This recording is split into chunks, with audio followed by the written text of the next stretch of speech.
চট্টগ্রামের বাকলিয়ায় 2 জনকে গুলি করে হত্যা, শীর্ষ সন্ত্রাসী ছোট সাজ্জাদকে ধরিয়ে দেওয়ার প্রতিশোধ বলছে পুলিশ।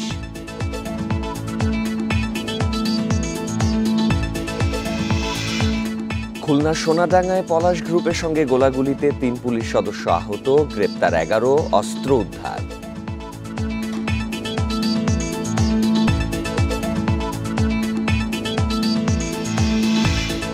সুনামগঞ্জের বৌলাই নদীতে নৌকাডুবি, 4 মরদেহ উদ্ধার, অতিরিক্ত যাত্রী নেয়ায় দুর্ঘটনা বলছে পুলিশ।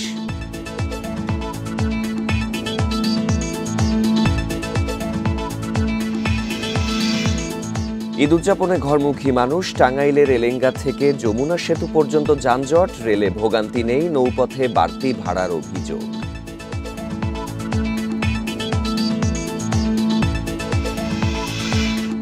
এবং মধ্যপ্রাচ্য সহ বিশ্বের বিভিন্ন দেশে ঈদ উল ফিতর উদযাপিত হচ্ছে আজ।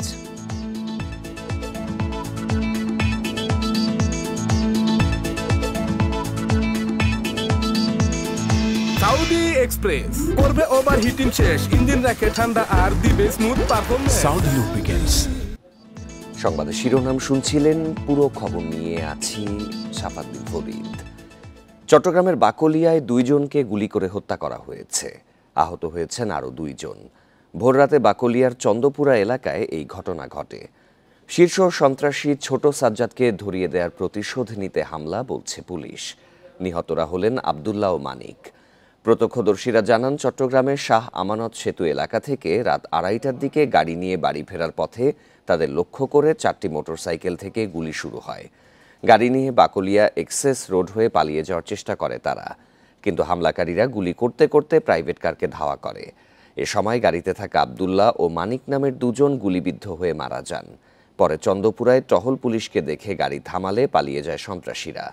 পুলিশ ও আহতরা জানান, শীর্ষ সন্ত্রাসী ছোট সাজ্জাদকে পুলিশে ধরিয়ে দেওয়ার প্রতিশোধ নিতে তাদের ওপর হামলা চালানো হয়েছে।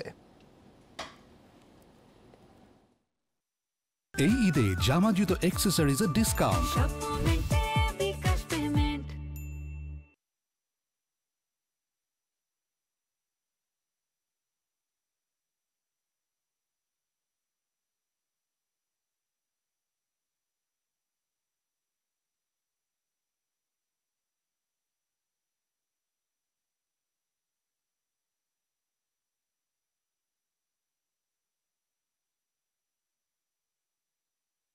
মোটরসাইকেল নিয়ে এখানে গুবি যাই নতুন ব্রিজের আগ থেকে গাড়ি করে আসতেছি, পিছন থেকে 2-3টা বাইকে করে কতগুলো ছেলেরা গুলি করতে করতে আমাদেরকে ওরা আসতেছে আর কি। আমরাও গাড়িতে ছিলাম, ভয় আর গাড়ি থেকে নামি নাই, গাড়ি রানিং ছিল। তারপরে প্রশাসনের গাড়ি দেখে আমরা গাড়ি থেকে নামছি। ওখানে নামার পর থেকে আরো বেশি শুরু হয়েছিল। বড় সাজ্জাদ দুবাই থাকে, আর হাবিব খান ওদের আন্ডারেই চলে। হাসান দ্বারা কষে ধরা গুলি করছে। এ বিষয়ে আরও জানাতে চট্টগ্রাম থেকে যোগ দিচ্ছেন সহকর্মী আহসান রিটন। রিটন, এই ঘটনার বিষয়ে বিস্তারিত কি তথ্য জানতে পেরেছেন, পুলিশ কি বলছে?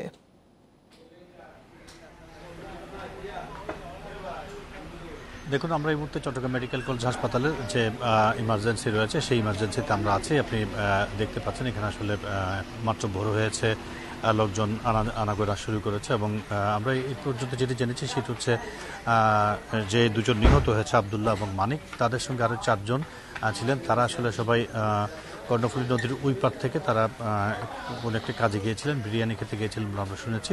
তারা আসার পথে আপনি জানেন যে গত 16 মার্চ ঢাকার একটি বিপণী বিতান থেকে ছোট সাজ্জাদ বাইজ রুস্তাম এলাকার যে চিহ্নিত সন্ত্রাসী বলে পুলিশের খাতায় নথি রয়েছে ছোট সাজ্জাদ, তাকে পুলিশ গ্রেপ্তার করেছিল এবং সেই ঘটনায় অর্থাৎ যিনি ধরিয়ে দিয়েছেন, অর্থাৎ যিনি তাকে চিহ্নিত করে দিয়েছেন বলে সাজ্জাদের ধারণা ছিল, সেই সরোয়ার এই গাড়িতে ছিলেন এমন একটি ধারণা থেকে তারা আসলে সেই যে কারটি করে আসছিলেন সেই কারটিকে ধাওয়া করতে থাকে এবং এক পর্যায়ে সেই গাড়িটি মূল সড়ক থেকে সেটি একটি অন্য একটি রোডে চলে যায়। সেটি এসে চট্টগ্রামের যে চন্দনপুরা গোলেজার স্কুলের সামনে যখন সেই গাড়িটি দাঁড়ায় তখন আসলে দূর থেকে 4টি মোটরসাইকেলে করে আসা বেশ কয়েকজন তাদেরকে আসলে এলোপাতাড়ি গুলি করতে থাকে এবং সেখানে মানিক এবং আবদুল্লাহ নামে দুজন নিহত হন এবং চট্টগ্রাম মেডিকেল কলেজ হাসপাতালে আরও দুজন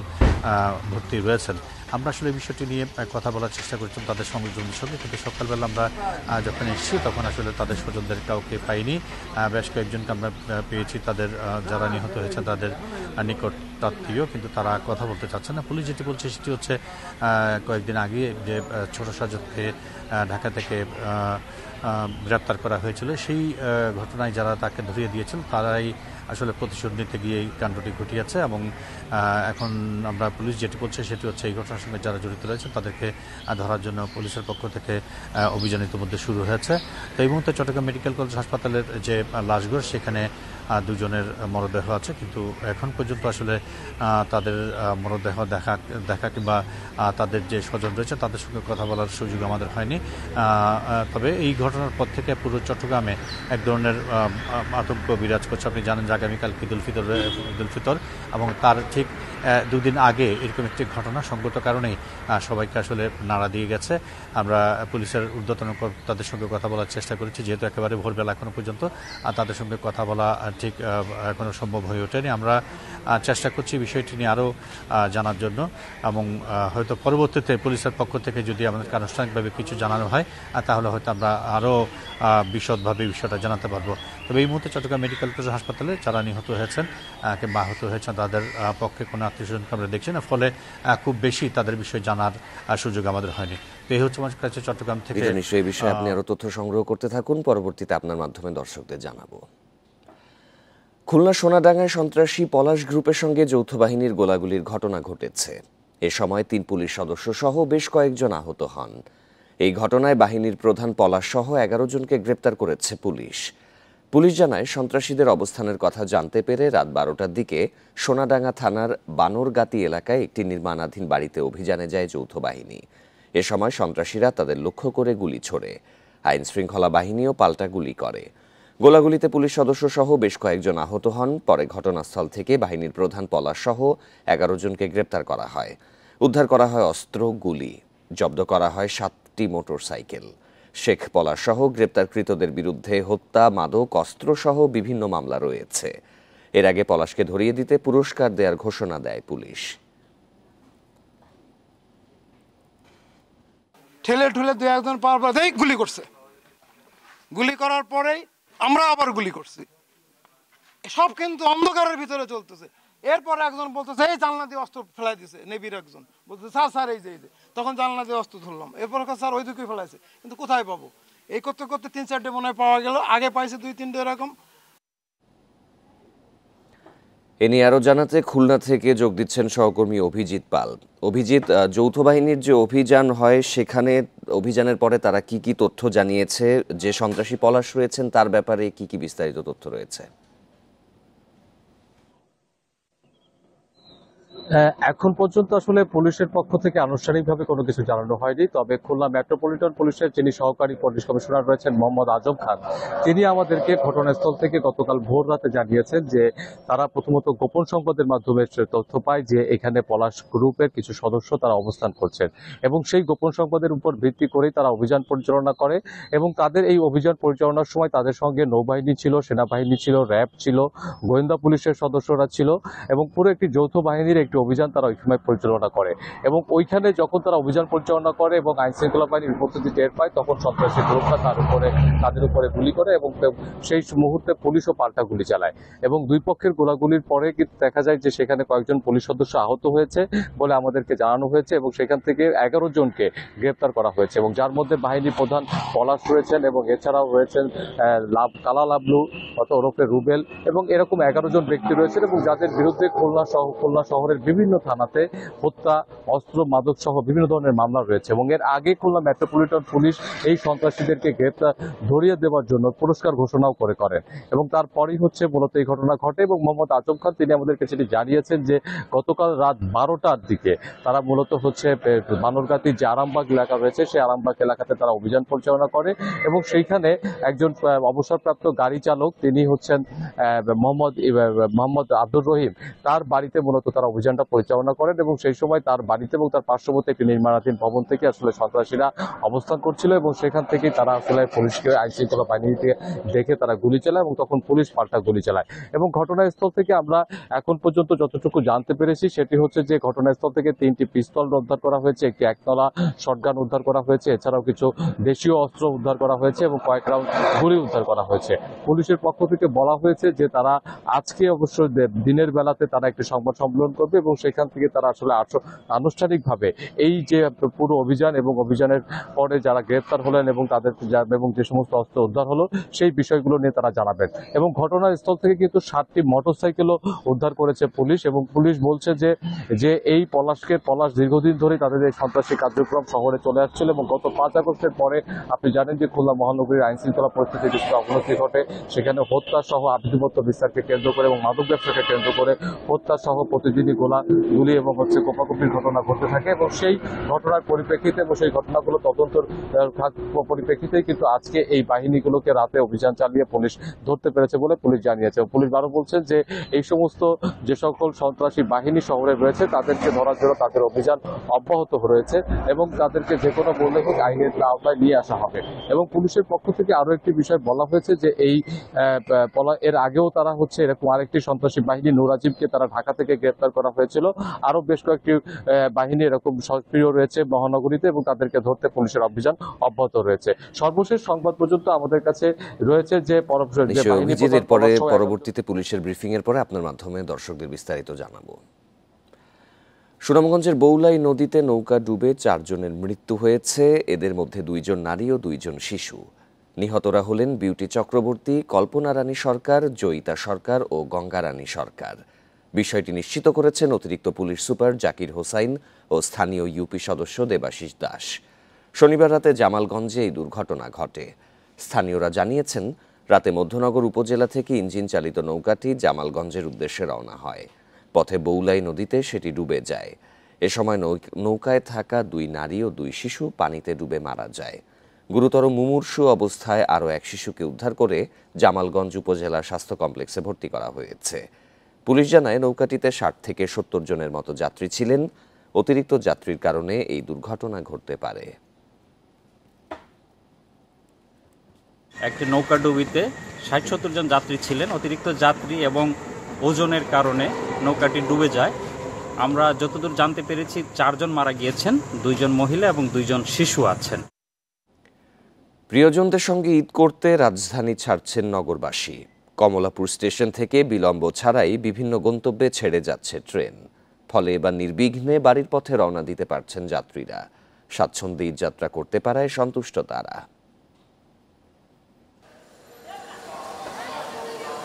সকাল থেকে নির্ধারিত সময়ে ছাড়ছে ট্রেন। কমলাপুর স্টেশনে কিছুটা ভিড় থাকলেও নেই কোনো ভোগান্তি। ট্রেনের ভেতরেও যাত্রীর খুব একটা চাপ নেই। ফলে এবার স্বস্তিতে দেশের বিভিন্ন জায়গায় যাচ্ছেন ঘরমুখী মানুষ। যারা আগে টিকিট কেটে রেখেছেন তারাও নির্ধারিত সিটে ভোগান্তি ছাড়াই বসতে পারছেন। মোটামুটি ভালো আছে, খারাপ না। আমি তো এখান থেকে ইয়েতে যাবো, লাকসাম যাবো আর কি। সবকিছু স্বাভাবিকই আছে, নর্মালি কোনো হ্যারাসমেন্ট হয়নি। না, এত কষ্ট হয় নাই, ঠিকই চলে, ভালোই লাগতেছে। ঈদ খুব নিরাপদ, শান্তিদায়ক, আরামদায়ক মনে হচ্ছে। নারী টানে বাড়ি যাচ্ছি, আনন্দই হবে ইনশাল্লাহ। ভিড়ের মধ্যে তো একটা আনন্দ, একটা সুখ পাওয়া যাবে। যাত্রী সেবা নির্বিঘ্ন করতে সব ধরনের ব্যবস্থা নিয়েছে রেল কর্তৃপক্ষ। এ পর্যন্ত কোনো রকমের অনভিপ্রেত কোনো ঘটনা ঘটে নাই। এইভাবে আগামীকালকেও যাতে সুশৃঙ্খলভাবে ভালোভাবে যেতে পারে সেই ব্যাপারে আমাদের প্রস্তুতি আছে।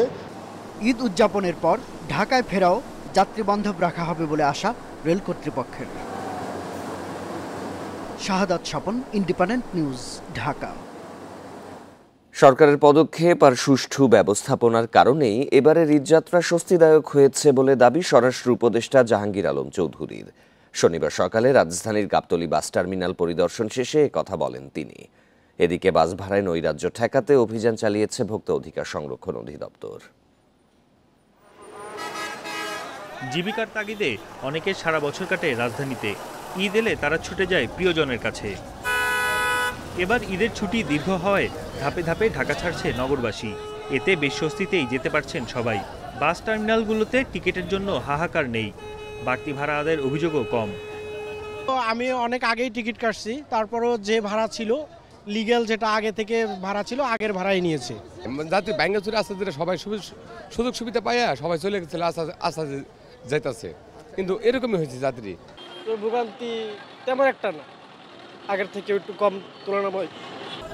তারপরও ভাড়া আদায়ে কোনো নৈরাজ্য যাতে না ঘটে সেই জন্য নজরদারি চালাচ্ছে ভোক্তা অধিকার সংরক্ষণ অধিদপ্তর। ঘরমুখী মানুষরা যেন নিরাপদে, স্বস্তিতে এবং বিআরটিএ কর্তৃক নির্ধারিত যে ভাড়া রয়েছে এই ভাড়া দিয়েই যেন তারা বাসায় পৌঁছতে পারে, এই জন্য আমাদের যে কার্যক্রম সেটি চলমান রয়েছে। আমাদের কাছে দূরপাল্লার যে বাসগুলোর ব্যাপারে যে অভিযোগ প্রতি বছর বেশি আসে, সেই অভিযোগটা এবারে আমাদের আসলে নেই বললেই চলে। এদিকে ঈদ যাত্রা পরিদর্শনে রাজধানীর গাবতলী বাস টার্মিনালে যান স্বরাষ্ট্র উপদেষ্টা। সবাই স্বস্তিতে বাড়ি ফিরতে পারায় সন্তুষ্টি প্রকাশ করেন তিনি। নির্ধারিত যে ভাড়া আছে ওই ভাড়াই কিন্তু সবাই এখনো যাচ্ছে। দুই একটা ছোটোখাটো কমপ্লেন আছে, ওটার এগেনস্টে আমরা অলরেডি ব্যবস্থা নিচ্ছি। তা আমরা সবাই মিলে দোয়া করব যাত্রীরা যেন ভালোভাবে যেতে পারে। ভাড়া তদারকির পাশাপাশি যাতায়াত নির্বিঘ্নে প্রতিটি বাস টার্মিনালে রয়েছে ভ্রাম্যমাণ আদালত। বনি ইবনে কামাল, ইন্ডিপেন্ডেন্ট নিউজ, ঢাকা। ঈদ করতে সবার গন্তব্য এখন বাড়ির দিকে। ঘরমুখী মানুষের কারণে বেশিরভাগ সড়ক মহাসড়কে গাড়ির চাপ থাকলেও নেই দীর্ঘ যানজট। তবে টাঙ্গাইলের এলেঙ্গা থেকে যমুনা সেতু পর্যন্ত 13 কিলোমিটার সড়কে রয়েছে যানজট। এদিকে নৌরুটে এবার ভ্রমণ করা যাচ্ছে স্বস্তিতে। ঢাকা ময়মনসিংহ ঢাকা টাঙ্গাইল মহাসড়কে যাত্রীদের ভিড় রয়েছে। সড়কে বেড়েছে যানবাহনের চাপও। গাজীপুরে চান্দানা চৌরাস্তায় যান চলাচল করছে ধীর গতিতে। তবে নেই চিরচেনা যানজট। অনেকটা স্বস্তি নিয়ে গন্তব্যে যেতে পারছেন সাধারণ মানুষ। ঢাকা মাওয়া এক্সপ্রেসওয়েতেও যানবাহনের চাপ কম। বাসের পাশাপাশি প্রাইভেট কার ও মোটরসাইকেল নিয়েও ছুটছে দক্ষিণবঙ্গের মানুষ। এদিকে ঢাকা টাঙ্গাইল যমুনা সেতু মহাসড়কে স্বাভাবিক গতিতেই চলছে যানবাহন। রাস্তাঘাট এবার খুবই সুন্দর, ক্লিয়ার, গাড়ি ঘোড়া চালায় কোনো সমস্যা নাই, যানজট নাই। কুড়িগ্রাম গেছিলাম, কুড়িগ্রাম থেকে আসলাম, কোনো যানজট নেই। অনেক খুশি হয়েছি, মানে তাড়াতাড়ি আসতে পারতেছি, তখন অনেক ভালো লাগতেছে, আগের চেয়ে অনেক তাড়াতাড়ি আসতে পারতেছি এখন। ঢাকা চট্টগ্রাম মহাসড়কে যান চলাচল স্বাভাবিক রাখতে পুলিশের টহল জোরদার করা হয়েছে। মানুষ যেন নির্বিঘ্নে এবং সুন্দরভাবে ঈদ যাত্রা করতে পারে, তার জন্য আমরা নিরলসভাবে কাজ করে যাচ্ছি এবং সুশৃঙ্খলভাবে নিরাপদে একটা ঈদ যাত্রা উপহার দিতে পারবো এই আশাবাদ রাখি। বরিশাল সহ বিভিন্ন লঞ্চ টার্মিনালে নিরাপত্তা জোরদার করা হয়েছে। এছাড়া পাটুরিয়া, দৌলতদিয়া ও আরিচা কাজিরহাট নৌরুটে স্বস্তিতে পারাপার হচ্ছেন যাত্রীরা। রাতবাড়ী দৌলতদিয়া ফেরিঘাটেও নেই গাড়ির সারি। রেশমি নন্দী, ইন্ডিপেন্ডেন্ট নিউজ।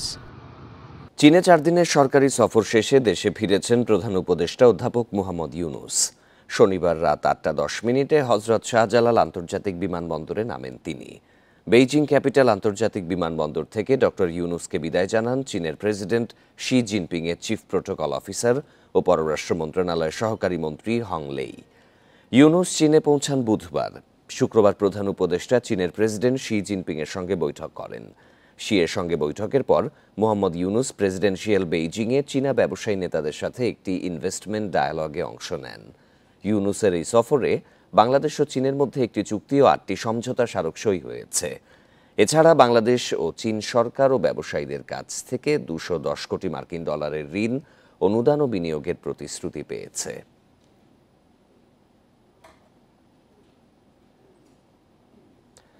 যুক্তরাষ্ট্রের আন্তর্জাতিক সাহসী নারীর স্বীকৃতি পাচ্ছে বাংলাদেশের জুলাই আগস্টের ছাত্র আন্দোলনে বিক্ষোভকারী একদল সাহসী নারী। তারা পাচ্ছেন মেডেলিন অলব্রাইট অনারারি গ্রুপ পুরস্কার। মেডেলিন অলব্রাইট 90 দশকে মার্কিন পররাষ্ট্রমন্ত্রী ছিলেন। এদিকে সম্মানজনক মার্কিন পুরস্কার পাওয়ায় জুলাই কন্যাদের অভিনন্দন জানিয়েছেন প্রধান উপদেষ্টা অধ্যাপক ডক্টর মোহাম্মদ ইউনূস। শুক্রবার আন্তর্জাতিক সাহসী নারী পুরস্কার প্রাপ্তদের নাম ঘোষণা করে মার্কিন পররাষ্ট্র মন্ত্রণালয়। মঙ্গলবার পররাষ্ট্রমন্ত্রী মার্কো রুবিও এবং ফার্স্ট লেডি মেলানিয়া ট্রাম্প মার্কিন পররাষ্ট্র মন্ত্রণালয়ে বার্ষিক আন্তর্জাতিক সাহসী নারী পুরস্কার অনুষ্ঠানের আয়োজন করবেন। মার্কিন পররাষ্ট্র মন্ত্রণালয় জানায় 2024 সালের জুলাই আগস্টে বাংলাদেশে সহিংস দমন পীড়নের বিরুদ্ধে ছাত্র আন্দোলনে একদল সাহসী নারী ছিলেন অন্যতম চালিকা শক্তি। হুমকি ও সহিংসতা সত্ত্বেও নিরাপত্তা বাহিনী ও পুরুষ বিক্ষোভকারীদের মধ্যে দাঁড়িয়ে অসাধারণ সাহসিকতা দেখিয়েছেন তারা। এই নারীদের সাহসিকতা ছিল নিখুঁত সাহসিকতার সংজ্ঞা। 2007 সাল থেকে মার্কিন পররাষ্ট্র দপ্তর 90টিরও বেশি দেশে 200 জনের বেশি নারীকে এই পুরস্কার দিয়ে স্বীকৃতি দিয়েছে।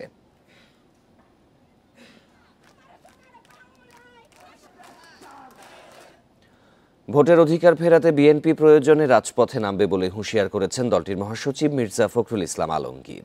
শনিবার বিকেলে রাজধানীর ঈদ উপহার বিতরণের সময় এ কথা বলেন তিনি।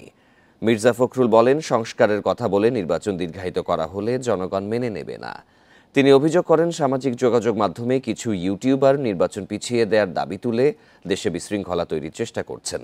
তারা দেশে বিভাজন সৃষ্টি করতে চান বলেও মন্তব্য করেন বিএনপি মহাসচিব। এ সময় তিনি আরও বলেন, ভারত বা পাকিস্তান নয়, বিএনপি জনগণের পক্ষে। আমরা এখন রাস্তায় নামি না, জনগণের স্বার্থে যদি কোনো বিঘ্ন সৃষ্টি করা হয় তাহলে বিএনপি আবার মাঠে নামবে। ষড়যন্ত্র হচ্ছে, চক্রান্ত হচ্ছে দেশে বিদেশে, আপনাদেরকে আবার আপনাদের ভোটের অধিকার থেকে বঞ্চিত করবার জন্য। আমরা সেটা হতে দেব না। 8 বছর পর পরিবারের সঙ্গে ঈদ উদযাপন করবেন বিএনপি চেয়ারপারসন বেগম খালেদা জিয়া। লন্ডনে বড় ছেলে ও বিএনপির ভারপ্রাপ্ত চেয়ারম্যান তারেক রহমান, পুত্রবধূ, ছোট ছেলে আরাফাত রহমান কুকুর, স্ত্রী ও 3 নাতনির সঙ্গে পবিত্র ঈদ উল ফিতর উদযাপন করবেন তিনি। এপ্রিলে দেশে ফিরতে পারেন বিএনপি নেত্রী। পরিবার পরিজনহীন নিঃসঙ্গ ঈদ নয়, বিএনপি চেয়ারপারসন খালেদা জিয়ার এবারের ঈদ উৎসব মুখর আনন্দের। লন্ডনে পুত্র পুত্রবধূ নাতনিদের সাথে পারিবারিক পরিবেশে ঈদ করবেন তিনি। এর আগে 2017 সালের চিকিৎসার জন্য লন্ডনে যান খালেদা জিয়া। সে সময় 3 মাস তারেক রহমানের বাসায় অবস্থান করেন। পরিবারের সদস্যদের সঙ্গে ঈদুল আজহা উদযাপন করেন। এরপর দীর্ঘদিন কারাগারে থাকায় পরিবারের সদস্যদের সঙ্গে ঈদ করা হয়নি তার। এই ঈদ আমাদের নেত্রী বেগম খালেদা জিয়া, আমাদের ভারপ্রাপ্ত চেয়ারম্যান তারেক রহমান এবং পরিবারের সদস্যদের, মরহুম আরাফাত রহমান কোকর স্ত্রী এবং বাচ্চারাও সেখানে আছে। অতএব পরিবারের পূর্ণ সদস্য নিয়ে অবশ্যই এই ঈদ ওনাদের জন্য অত্যন্ত আনন্দদায়ক। বিএনপির সিনিয়র নেতারা আশা করছেন দ্রুত সুস্থ হয়ে দেশে ফিরে আসবেন বিএনপি প্রধান।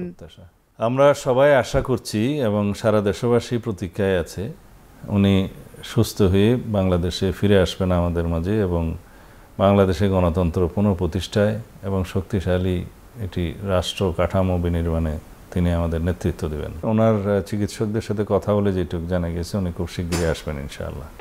খালেদা জিয়া রাজনীতিতে সক্রিয় হলে বিএনপি আরও শক্তিশালী হবে বলে মনে করছেন দলের নেতাকর্মীরা। Jahanara Parvin, independent news, Dhaka. দিনাজপুর ও কিশোরগঞ্জে 2টি বড় ঈদ জামাতকে ঘিরে চলছে শেষ মুহূর্তের প্রস্তুতি।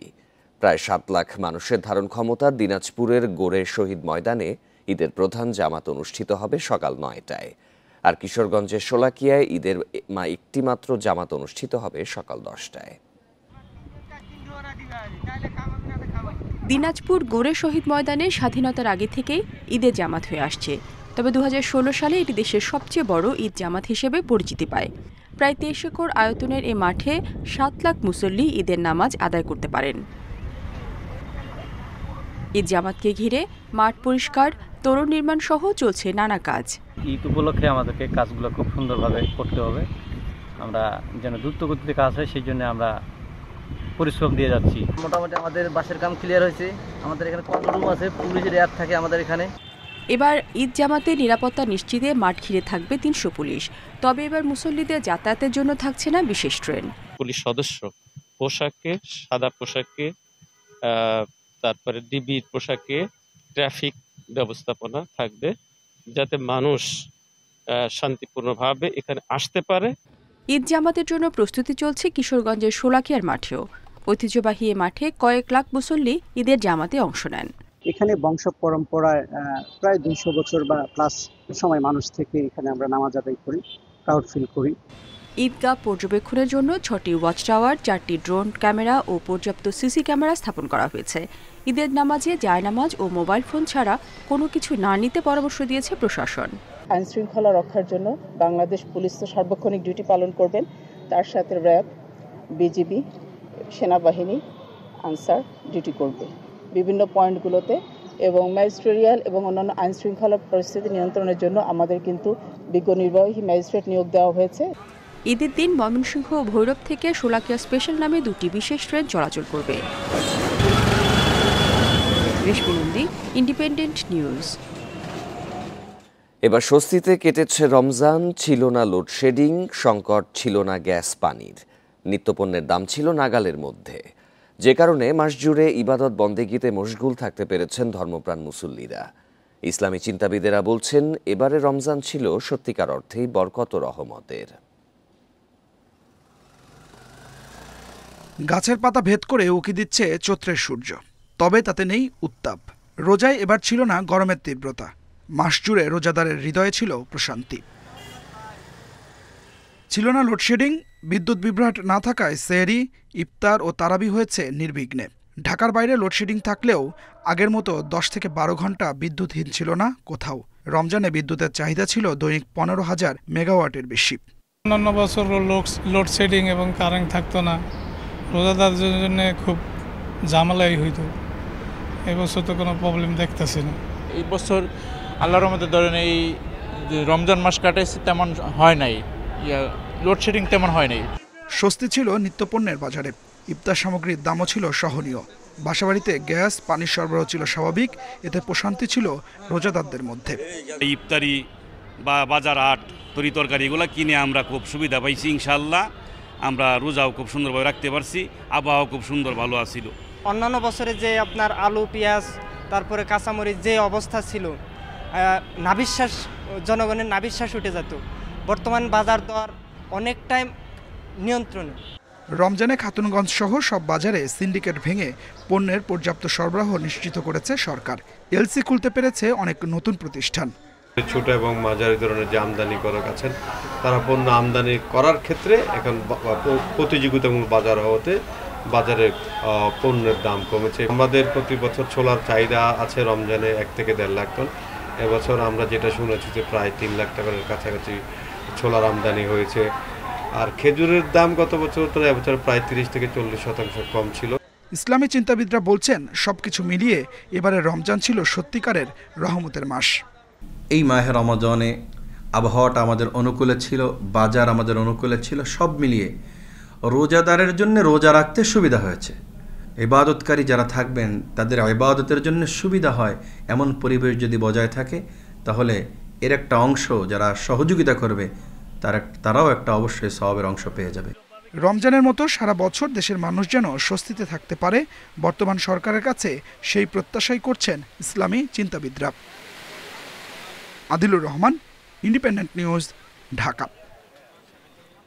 এবার খরতাপের মধ্যেই ঈদ। উত্তর পশ্চিম ও মধ্যাঞ্চলে মাঝারি তাপপ্রবাহের মধ্য দিয়ে কাটবে দিনটি। এ সময় রাজধানী ঢাকা ও খুলনায় তাপমাত্রা উঠতে পারে 38 ডিগ্রি সেলসিয়াস পর্যন্ত। তবে এপ্রিল জুড়ে 2 থেকে 3 ধাপে বৃষ্টি হতে পারে, এতে তাপমাত্রা কিছুটা কমার সম্ভাবনা আছে। মার্চের শেষ দিকে মাঝারি থেকে তীব্র তাপপ্রবাহ বয়ে যাচ্ছে। এই মৌসুমে এখন পর্যন্ত শুক্রবার সর্বোচ্চ তাপমাত্রা রেকর্ড হয় যশোরে, সেলসিয়াসের পারদ ওঠে 41 ডিগ্রি, আর দ্বিতীয় সর্বোচ্চ সিরাজগঞ্জে 40 ডিগ্রি সেলসিয়াস।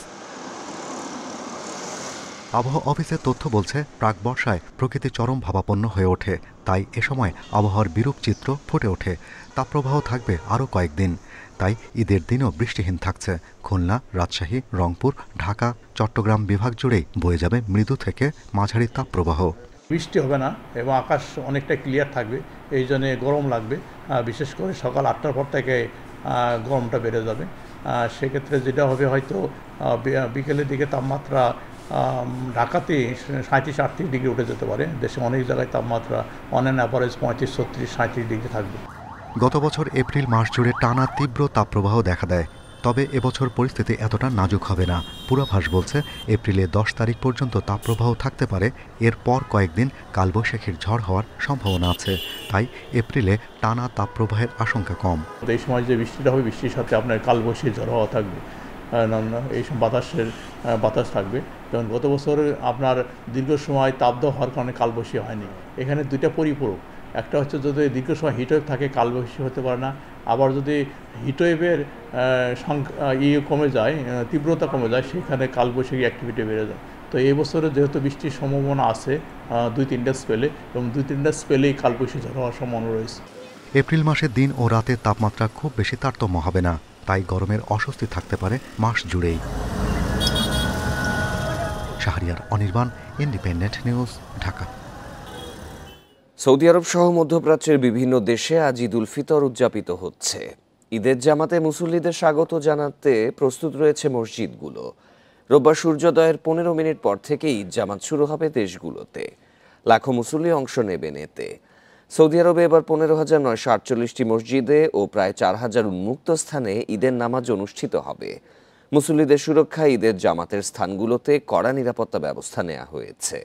তবে রোববার শাওয়াল মাসের চাঁদ দেখা না যাওয়ায় ইন্দোনেশিয়া, মালয়েশিয়া, অস্ট্রেলিয়া, ভারত সহ অনেক দেশে সোমবার ঈদ উল ফিতর অনুষ্ঠিত হবে। সে সময় চট্টগ্রামের হকার্স মার্কেটে বেচা কেনার ধুম পড়েছে।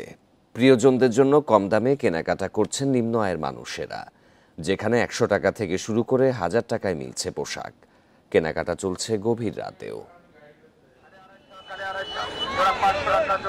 250 টাকায় শার্ট, 500 টাকায় পাঞ্জাবি আর 300 টাকায় প্যান্ট। ডিজিটাল হ্যান্ডমাইকে এমন হাঁকডাক দিচ্ছেন বিক্রেতারা। আর ক্রেতার ঢল নেমেছে চট্টগ্রামের জহুর হকার্স মার্কেটে। ঈদকে ঘিরে মার্কেটের চারপাশে কয়েক কিলোমিটার জুড়ে পণ্যের পসরা সাজিয়ে বসেছেন ব্যবসায়ীরা। রোজার শেষ দিকে বেতন বোনাস পেয়ে ভিড় করছেন কম আয়ের মানুষেরা। কিভাবে 500 টাকা সেভ হয় বা 1000 টাকা সেভ করা যায়, সেক্ষেত্রে আমরা অনেক সময় লোকাল মার্কেট থেকেও কিনে থাকি। পাঞ্জাবি নেওয়ার জন্য যদি নিয়ে নেই, আজকে আসছি বা পাঞ্জাবি নিয়ে আবার কালকে বাড়িতে যাবো। হকার্স মার্কেটে কেনাকাটা চলে সেহরির আগ পর্যন্ত। গড়ে 40 থেকে 50 হাজার টাকা বিক্রি হয় প্রতিটি দোকানে। ধনী গরিব সবাই কেনাকাটা করতে পারে, জিনিসগুলো ভালো, দামও কম পাইতে আছে। কটন আছে, কুর্তি আছে, 2 পিস আছে, আবার আমাদের এই অ্যাডাল্টদের জন্য 2 পিস হায়াত আছে কটনের, ওগুলো সব ইথনিক আছে, এগুলো সব চাহিদা সম্পন্ন। চট্টগ্রামের হকার্স মার্কেটে স্থায়ী দোকান রয়েছে 5 শতাধিক। ঈদ উপলক্ষে বসেছে আরও প্রায় 1000। Abdullah Rakib, independent news, Chattogram. ঈদের আগে জমে উঠেছে আতর ও টুপির বেচা কেনা। ঈদের পোশাক কেনার পাশাপাশি ক্রেতারা ভিড় করছেন আতর টুপির দোকানে। দোকান শপিং মলের সাথে রাস্তার পাশেও নানা বাহারি টুপি, আতর, জায়নামাজ ও সুরমার পসরা সাজিয়ে বসেছেন দোকানিরা। ঈদ কেনাকাটার অবিচ্ছেদ্য উপকরণ আতর, টুপি আর জায়নামাজ। শেষ মুহূর্তে ঈদ শপিংয়ে ক্রেতারা ভিড় করছেন এসব দোকানে, কিনছেন পছন্দ মতো পণ্য। বরিশাল নগরের গির্জা মহল্লা, ফলপট্টি, চকবাজার এলাকার আতর টুপির দোকানগুলোতে বেড়েছে ক্রেতাদের আনাগোনা। অনেকে আবার ঈদ পোশাকের সাথে মিল রেখেই কিনছেন টুপি ও জায়নামাজ। প্রকারভেদে সর্বোচ্চ 1400 টাকা পর্যন্ত বিক্রি হচ্ছে এক একটি টুপি। ঈদের কেনাকাটা শেষ, এখন আর কি টুপির জন্য আসছি। টুপি পছন্দ হয়েছে, মোটামুটি দামের মধ্যে আসছে। ঈদের জন্য আনন্দ, টুপি দিলে বাচ্চাদের দিলে বাচ্চারাও খুশি হয়, এই জন্যই আর কি টুপি কিনতে আসছি। বিক্রেতারা বলছেন ক্রেতাদের পছন্দের বিষয়টি মাথায় রেখে এবছর বিভিন্ন ডিজাইনের দেশি বিদেশি টুপি, জায়নামাজ, আতর ও সুগন্ধি এনেছেন তারা। পর্যাপ্ত টুপি আসছে, বেশিরভাগই বাংলাদেশি টুপি, তারপর পাকিস্তানি টুপিও আছে। মাদ্রাসা ছেলেরা বগিস টুপিটা নেয়, এটা দেশি বেশি চলে। তারপর আপনার কিছু হাতের টুপি আছে, কিছু পাথরের টুপি আছে, আর আমাদের দেশি টুপি এগুলো প্রচুর চলে। রাজশাহীতেও জমে উঠেছে টুপি, আতরের বেচাকেনা। সব বয়সের ক্রেতাদের চাহিদার কথা মাথায় রেখে বিভিন্ন বিদেশি টুপিও আমদানি করা হয়েছে। বিভিন্ন ডিজাইনের টুপি মিলছে 50 থেকে 500 টাকায়। পাঞ্জাবির সঙ্গে ম্যাচ করে টুপি নেওয়া হচ্ছে ছেলেদের আবদারের জন্য। টুপির ভিতরে 100 টাকা থেকে শুরু করে 300, 350, ওর মধ্যে কিছু ইন্ডিয়ান টুপি আছে, পাকিস্তানি আছে। খুলনায় এবছর বেড়েছে আতরের চাহিদা। পরিমাণ ও প্রকারভেদে আতরের দাম পড়ছে 50 থেকে শুরু করে কয়েক হাজার টাকা। আলফারেজ আছে, তারপরে হচ্ছে আপনার দুলাল আতর আছে, এগুলো বেশি। আতরের অনেক চাহিদা আছে, কিন্তু ইন্ডিয়ান মাল এবার আসে না, এবার সেরকম মানে চাহিদাও কমে গেছে। সিলেটেও জমে উঠেছে আতর, টুপি আর জায়নামাজের বেচাকেনা। শেষ মুহূর্তে ক্রেতা সমাগম বাড়ায় খুশি ব্যবসায়ীরা। Sadequr Rahman Siddiqui, independent news. অতিরিক্ত যানবাহনের চাপে টাঙ্গাইলের এলেঙ্গা থেকে যমুনা সেতু পর্যন্ত থেমে থেমে চলছে যানবাহন। এর আগে প্রায় 13 কিলোমিটার সড়কে যানজট তৈরি হয়। আরও জানাতে টাঙ্গাইল থেকে যোগ দিচ্ছেন সহকর্মী মামুনুর রহমান। মামুনুর, এলেঙ্গা থেকে যমুনা সেতু পর্যন্ত যে যানবাহন থেমে থেমে চলছে, গাড়ির চাপ সামাল দিতে হাইওয়ে পুলিশ কি ব্যবস্থা নিচ্ছে? আপনি জানেন যে গত রাত থেকেই এই মহাসড়কে যমুনা সেতু থেকে এলেঙ্গা পর্যন্ত এই 13.5 কিলোমিটার এলাকা জুড়ে থেমে থেমে যানজটের সৃষ্টি হচ্ছিল, যেটা এখন আসার কথা হচ্ছে যে এখন কমতে শুরু করেছে। এ বিষয়ে একটি পদক্ষেপ নেওয়া হচ্ছে, যে পদক্ষেপটি হচ্ছে 4 লেন ব্যাপী কিন্তু শুধুমাত্র উত্তরবঙ্গমুখী যানবাহন চলাচল করছে।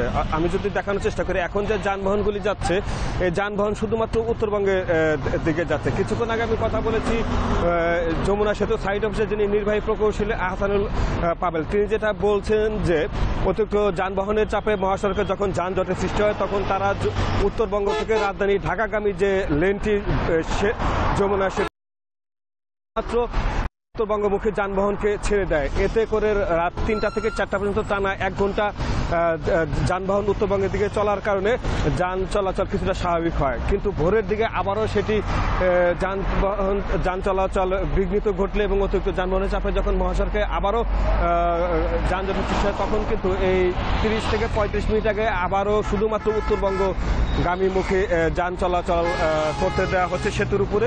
উত্তরবঙ্গ থেকে কোনো যানবাহন রাজধানীর দিকে সেতু পার হতে পারছে না। এতে করে 4 লেনেই এই যানবাহন চলাচলের কারণে যানজট অনেকটাই নিরসন হচ্ছে। পুলিশের পক্ষ থেকে যেটা বলা হচ্ছে যে গতিতে এখন যানবাহনগুলি উত্তরবঙ্গের দিকে যাচ্ছে তাতে আগামী 1 ঘন্টার ভিতরে যান চলাচল অনেকটাই স্বাভাবিক হবে বলে আমরা পুলিশের পক্ষ থেকে জানতে পেরেছি। আর সেতুর যিনি নির্বাহী প্রকৌশলী আহসানুল পাবেল, তিনিও বলছেন যে আগামী 1 ঘন্টার ভিতরে মহাসড়কের যান চলাচল অনেকটাই স্বাভাবিক হবে। এই হচ্ছে আমার কাছে ঢাকা টাঙ্গাইল যমুনা সেতু মহাসড়কের যান চলাচলের সর্বোচ্চ। ঈদযাত্রায় মহাসড়ক পরিস্থিতির খবর টাঙ্গাইল থেকে জানাচ্ছিলেন সহকর্মী মামুনুর রহমান। ঈদ উপলক্ষে আকাশপথে অভ্যন্তরীণ ও আন্তর্জাতিক রুটে নেই যাত্রীর চাপ। সড়ক ও ট্রেনে ভোগান্তি না থাকায় এই অবস্থা মনে করছে এয়ারলাইন্স কোম্পানিগুলো। ভিসা সংকটে আন্তর্জাতিক রুটেও যাত্রী চাপ কম, কমেছে হেলিকপ্টার ব্যবহারকারীর সংখ্যাও। 28 মার্চ থেকে শুরু হয়েছে ঈদের ছুটি। টানা 9 দিনের ছুটিতে ঢাকা ছাড়ছেন নগরবাসী। লম্বা ছুটি ও পরিকল্পনা মাফিক ব্যবস্থাপনা হওয়ায় এবার সড়ক, নৌ ও রেলপথে নেই ভোগান্তি। তবে এর মধ্যেও বাড়ি ফিরতে অনেকেরই পছন্দের শীর্ষে আকাশপথ। রাজধানী থেকে বাড়ি ফিরছেন এমন যাত্রীর সংখ্যা বেশি না হলেও প্রবাসী যাত্রীর কিছুটা চাপ আছে। রাস্তায় একটু যানজট থাকতে পারে ঈদ উপলক্ষে, এই জন্য কাতার থেকে আসছি, ঢাকার থেকে সিলেট যাব। রোজা থাকার পরে আমি ডায়াবেটিস, আমার ওয়াইফও ডায়াবেটিস, অসুস্থ, এই জন্য আমরা বিমানে যাওয়ার জন্য করছি, প্ল্যান নিচ্ছে। 1 ঘন্টা মনে করেন বিমানে লাগবে আর 2 ঘন্টা এখানে লাগবে, 3 ঘন্টা আমরা পৌঁছে গেলাম, কিন্তু বাসে গেলে এটা 6 থেকে 8 ঘন্টা লাগবে। সড়ক, নৌ ও রেলপথে বিড়ম্বনা না থাকায় চাপ নেই আকাশপথে, বলছে এয়ারলাইন্স কোম্পানিগুলো। ফলে বাড়াতে হয়নি ফ্লাইটের সংখ্যা। এত কম প্রেশার ঈদের সময় এর আগে আমি বিগত বছরগুলোতে দেখি নাই। তার চেয়ে বড় কথা হচ্ছে আমরা কোনো এডিশনাল ফ্লাইটও আসলে আমরা দেই নাই, আমাদের অপারেশনে রাখি নাই, বিকজ অফ এডিশনাল প্রেশারটা নাই। আমি বলছি ট্যুরিস্ট ভিসাটা সাম্প্রতিক সময় কোনো কারণে রেস্ট্রিক্টেড হয়ে আছে। সব কিছু মিলে আমি বলবো যে ডোমেস্টিক এবং ইন্টারন্যাশনালে বোথ সাইডে ঈদ উপলক্ষে যে একটা ট্যুরিস্টদের যে একটা যাত্রী প্রেশার আছে, বাট সেই প্রেশারটা নাই। ঈদ উপলক্ষে বাড়ি ফিরতে অনেকেই ভাড়া করছেন হেলিকপ্টার। এক্ষেত্রে প্রবাসীরাই এগিয়ে, জানাচ্ছে হেলিকপ্টার ভাড়া দেওয়া সংস্থাগুলো। গত বছর মানুষের আগ্রহটা ছিল অতিরিক্ত বেশি, যেটা আমি বলবো, আর এই বছর তুলনামূলক কম। তারপরও আলহামদুলিল্লাহ মোটামুটি হচ্ছে অলমোস্ট 25 হচ্ছে ফ্লাইট আমরা অপারেশন করেছি ঈদ উপলক্ষে আর কি। কারণ দেখা যাচ্ছে আমাদের তো আসলে অধিকাংশ যাত্রী হচ্ছে প্রবাসী, তারা প্রায় 4-5 বছর পর দেশে ব্যাক করছে। তো মোটামুটি তাদের এই স্পেশাল মোমেন্টটাকে আরও স্পেশাল করার জন্য তারা হেলিকপ্টারটাকে আসলে মোটামুটি প্রায়োরিটি দিয়ে থাকে। আগের বছরগুলোতে ঈদের সময় বাড়তি ফ্লাইটের প্রয়োজন হলেও এবার নিয়মিত ফ্লাইটেও খালি থাকছে সিট। পরিবর্তিত পরিস্থিতিতে এয়ারলাইন্স ব্যবসা কিছুটা কমেছে বলেও জানাচ্ছে প্রতিষ্ঠানগুলো। বনি ইবনে কামাল, ইন্ডিপেন্ডেন্ট নিউজ, ঢাকা। গত 2 থেকে 3 দিনের ব্যবধানে আমদানি করা ফলের দাম প্রতি কার্টনে বেড়েছে 500 টাকা পর্যন্ত, আর কেজিতে 30 থেকে 100 টাকা। কিন্তু রোজা উপলক্ষে তাজা ফল আমদানিতে 15% কর ছাড় দিলেও বাজারের কোনো প্রভাব নেই। এতে আমদানিকারকদের কারসাজিকে দায়ী করছেন বিক্রেতারা, আর বাজার মনিটরিং না থাকার অভিযোগ ক্রেতাদের। রোজায় মানুষের পছন্দের খাবারের তালিকায় থাকে আপেল, আঙ্গুর, নাশপাতি, কমলা, মাল্টা সহ বিভিন্ন ধরনের তাজা ফল। দাম যেন ভোক্তাদের নাগালের মধ্যেই থাকে, তাই আমদানি করা এসব ফলে 30 জুন পর্যন্ত সর্বোচ্চ 15% কর অব্যাহতি দেয় জাতীয় রাজস্ব বোর্ড NBR। ছাড়ের আগে তাজা ফল আমদানিতে ব্যবসায়ীকে মোট 136% পর্যন্ত কর দিতে হতো। ছাড়ের পর যা এখন 221%। তবে বাজারে নেই এর প্রভাব, উল্টো বেড়েছে দাম। 3500 টাকা আপেলের কার্টুন এখন বিক্রি হচ্ছে 4200 টাকায়। সবচেয়ে বেশি বেড়েছে লাল আঙ্গুর আর আনারের দাম। আনার তো তাও কোয়ালিটির উপরে বেসিস করে, এটা সাইজের উপরে বেসিস করে ছোট বড়। তো বড় যে সাইজটা আমরা দেখা যায় আপনার 550-500 টাকা বিক্রি করতে পারছি গত 2 থেকে 3 দিন আগে, সেটা এখন আপনার পার কেজি 600, সর্বনিম্ন 650 টাকা বিক্রি করতে হতো। 23 তারিখ হয়েছে 5600 টাকা, 26 তারিখে যাই হয়েছে, আর 24 তারিখ হয়েছে আপনার 6200 টাকা, 25 তারিখে 6200 টাকা। তাহলে 2 দিনের মধ্যে আপেলটা তো একসাথে ইনপুট হয়েছে, একসাথে ফোর থেকে ডেলিভারি হয়েছে, তাহলে এগুলো এরা রাইখা দাম বাড়া। যে 18 টাকা পার কেজিতে কমেছে, এই বন্দর কর্তৃপক্ষের অতিরিক্ত চাপের কারণে আমরা ওইখানে আরো 8 টাকা লস হয়ে যাচ্ছে। আমাদের 10 টাকা আমরা হয়তো বা ছাড় পাচ্ছি। এনবিআর কর্তৃপক্ষের দিক দিয়ে ছাড় পেলেও বন্দর কর্তৃপক্ষ আমাদের উপরে 19 তারিখে আবার একটি অতিরিক্ত চাপ আরোপ করেছে, যেটির কারণে আমাদের ফলের দামটা ব্যালেন্স করতে পারছি না। ক্রেতারা বলছেন শুধু কর কমালেই এর প্রভাব পড়বে না বাজারে, একই সাথে বাজার মনিটরিং বাড়ানোর তাগিদ। এই ছিল সংবাদে। আরও জানতে চোখ রাখুন ফেসবুক, ইউটিউব এবং এক্সে। ধন্যবাদ সবাইকে।